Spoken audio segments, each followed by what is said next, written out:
অনুরোধ নাগে আমার দুঃখের দেন আমার বুকুত করে দিবেন। আমার ছেলেটা ঢাকা গিয়েছিল আর চাচার বাসায় গেছিল যে ঘুরি ঘুরি সকাইকে আজ আশির ধরি বগুড়ে সিরাজগঞ্জত যে নামি হোটেলে নামি বাচ্চাটার গাড়ি চড়ে নাই, বাচ্চারা 2 মাস হল নিখোঁজ।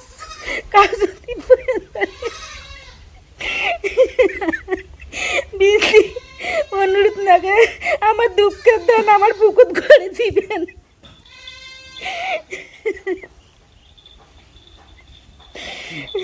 আমি ছেলের বাবা, ছেলের নাম হইল মারুফ। কোনো ব্যক্তি যদি পেয়া থাকেন তার ছেলেটাকে আমাকে দয়া করিয়ে দিবেন। আমার ছেলেটার নামটি হইল মারুফ। কিভাবে হারাইলো? এইটা বগুড়া সিরাজগঞ্জ গাড়ি বিড়িতি দেওয়ার পর ঢাকা বেড়াইতে গেছিলো। ওখান থেকে আমার ভাইয়ের বাসার থেকে গাড়ি তুলে দিয়েছে, দেওয়ার পর ঢাকা যেখানে গাড়ি বিড়িতি দেয় ওইখানে হোস্টেলে নামার পরে এই ছেলেটা নিখোঁজ। কোনো যদি ব্যক্তি যদি পেয়া যদি থাকেন তাহলে আমাকে এই ফোন নাম্বারে যোগাযোগ করেন করে আমি আমার ছেলেটাকে আমি নিয়ে আসবো।